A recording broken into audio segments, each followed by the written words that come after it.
नमस्कार, आप देख रहे हैं डीटीवी भारत और मैं हूं आपके साथ निर्भय किशोर। बखूबी आप समझ गए होंगे मेरे आने का मकसद क्या है।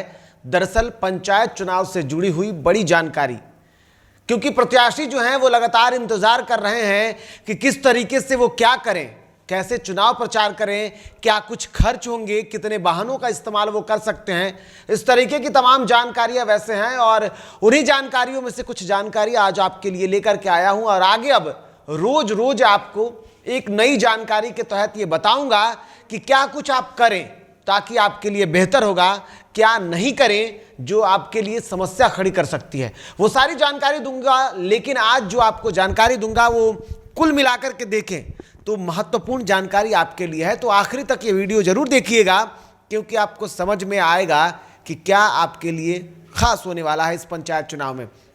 वैसे तो आप बखूबी जानते हैं कि इस बार पंचायत चुनाव जो है वो काफी अलग हो रहा है। ये सभी को पता है कि 4 पदों के लिए ईवीएम से चुनाव होना है।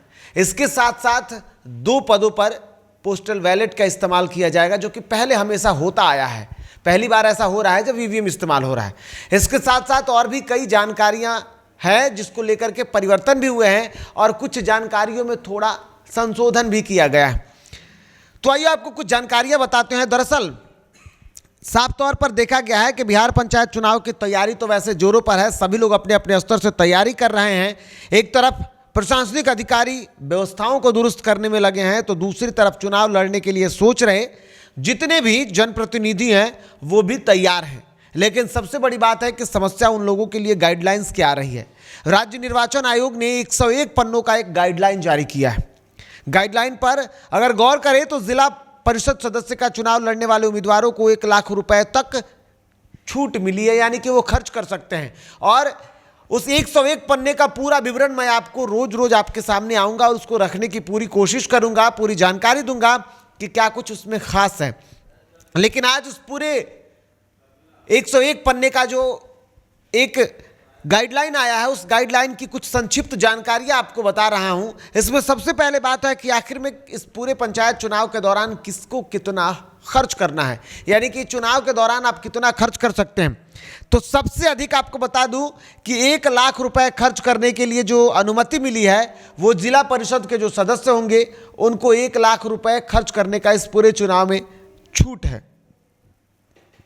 इसके साथ साथ मुखिया और सरपंच पद के जो उम्मीदवार होंगे उनको 40,000 रुपये, पंचायत समिति सदस्य को 30,000 रुपये, ग्राम पंचायत सदस्य को और पंच को 20,000 रुपये खर्च करने की अनुमति मिली है। यानी कि जितने भी वो पोस्टर तैयार करवाएंगे, लोगों के बीच में जाएंगे, उसके लिए जो भी वाहन का इस्तेमाल होगा, इन सारे खर्चों में कुल मिलाकर के देखा जाए तो इतने ही खर्च उन्हें करने हैं। हालांकि कितना खर्च होगा ये बखूबी आप भी समझते हैं। अब बात करेंगे कि किस तरीके से इस पूरे पंचायत चुनाव के दौरान जो अवधियां होंगी वो क्या कुछ खास होगा। निर्वाचन आयोग ने स्पष्ट रूप से कहा है कि चुनाव प्रचार अवधि में ग्राम पंचायत के सदस्य, पंच पद के प्रत्याशी को 1 मोटरसाइकिल, यानी कि कितना आपको इस्तेमाल करना है वाहन, खर्च के हिसाब से आपको वाहन की भी अनुमति मिली है। तो ऐसे में ग्राम पंचायत के सदस्य और पंच पद के प्रत्याशी को 1 मोटरसाइकिल दिया गया है, यानी कि आप 1 मोटरसाइकिल से इस्तेमाल करके चुनाव प्रचार कर सकते हैं। जो प्रत्याशी होंगे वो इससे घूम घर के लोगों से जनसंपर्क अभियान कर सकते हैं। इसके साथ ही मुखिया, सरपंच और पंचायत समिति के जो प्रत्याशी होंगे उन पदों के लिए 2 बाइक अथवा 1 हल्का मोटर वाहन का इस्तेमाल कर सकते हैं। यानी कि 2 बाइक होगा जिसमें एक आप होंगे, यानी कि आप जिस पर सफर करेंगे, और साथ ही साथ आपके एक सहकर्मी होंगे, या फिर अलग अलग क्षेत्रों में वो दोनों बाइक का आप इस्तेमाल कर सकते हैं। तो ये जानकारी दी गई है। इसके साथ साथ आपको बता दूं कि अगर हल्का मोटर वाहन इस्तेमाल करते हैं जैसे कार, तो आपके लिए एक छोटा मोटर वाहन इस्तेमाल किया जा सकता है। साथ ही साथ जिला परिषद के सदस्य पद के अभ्यर्थियों के लिए अधिकतम 4 बाइक अथवा 2 हल्के मोटर वाहन इस्तेमाल करना है, चुनाव प्रचार कर सकते हैं। इसके अलावा साथ ही साथ एक चीज और जानकारी है, वो ये है कि इस बार सभी 6 पदों के प्रत्याशी बैलगाड़ी, घोड़ा गाड़ी, जिसको टांगा गाड़ी भी हम कह सकते हैं, घोड़ा गाड़ी और रिक्शा से भी चुनाव प्रचार आप कर सकते हैं। इसके साथ साथ जिन लोगों को अनुमति लेनी होगी, यानी कि जितने भी वाहन होंगे उन सबके इस्तेमाल के लिए आपको बज़ाब्ते अनुमति लेने की जरूरत होगी। बिना अनुमति के आप किसी भी वाहनों का इस्तेमाल नहीं कर सकते हैं। अगर आप उन वाहनों को इस्तेमाल करते हैं बिना अनुमति के, पकड़े जाने पर कार्रवाई हो सकती है।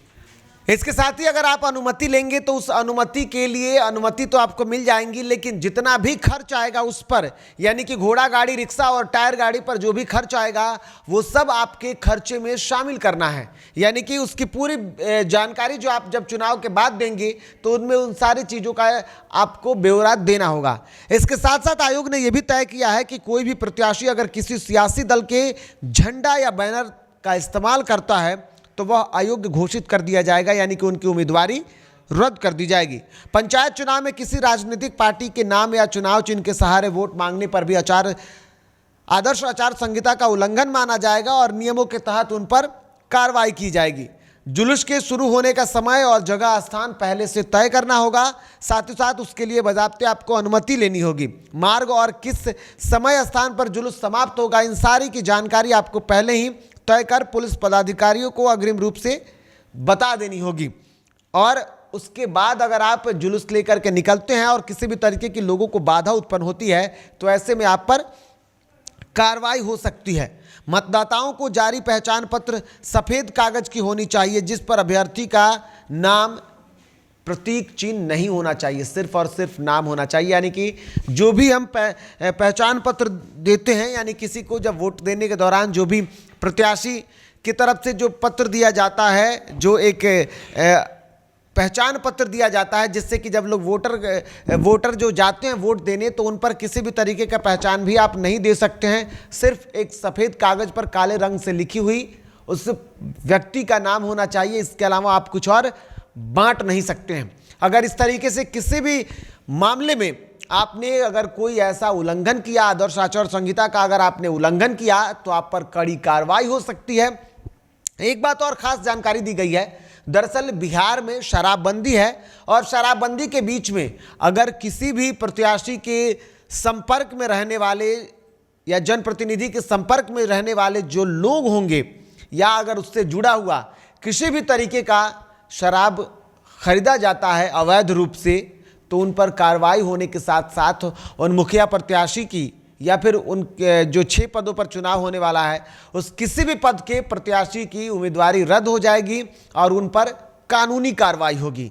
साथ ही साथ आपको ये भी बता दूं कि हाल में जब प्रेस कॉन्फ्रेंस हुआ था तो खुद हमने ही सवाल पूछा था कि क्या आदर्श आचार संहिता उल्लंघन करने पर जो कार्रवाई होगी उसकी देख रेख कौन करेगा, तो साफ तौर पर राज्य निर्वाचन आयोग ने कहा कि उन पर कानूनी तौर पर कार्रवाई होगी और किसी भी तरीके का राहत किसी को नहीं मिलने जा रहा है।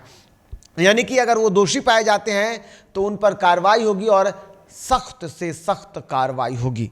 तो ऐसे में हम चाहते हैं कि आपकी जो उम्मीदवारी हो वो बिल्कुल बरकरार रहे, आप बेहतर जीतें और आप अपने जनप्रतिनिधि के तौर पर एक महत्वपूर्ण भागीदारी निभाएं, किसी भी तरीके की ऐसी गलती ना करें जिससे आपको समस्या का सामना करना पड़ रहा हो।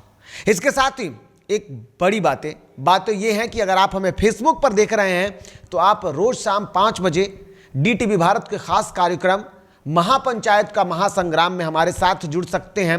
इसके साथ साथ अगर आप हमें YouTube पर देख रहे हैं तो वहां भी आप हमसे सवाल कर सकते हैं, आप कमेंट करें और जो भी आपके सवाल होंगे आपके सवालों को हम कार्यक्रम के माध्यम से बताने की पूरी कोशिश करेंगे। जो भी हमारी समझ होगी वहां तक हम आपके जो भी सवाल होंगे उन सवालों को सुलझाने की कोशिश करेंगे और जिन सवालों के जवाब अगर आपके सवाल होते हैं और उन सवालों के जवाब अगर हमें नहीं जानकारी होगी तो हम कोशिश करेंगे कि अधिकारियों से उस बात की जानकारी जुटा करके जल्द से जल्द आप तक पहुंचाने की कोशिश करें। हमारी यही कोशिश है कि आप पंचायत चुनाव को बेहतर तरीके से निभाएं और उसमें आपके साथ क्योंकि आपने जो हम पर भरोसा जताया है उसके साथ एक हमारी भी सहभागिता, हमारी भी भागीदारी आपके साथ बनी रहे। नमस्कार।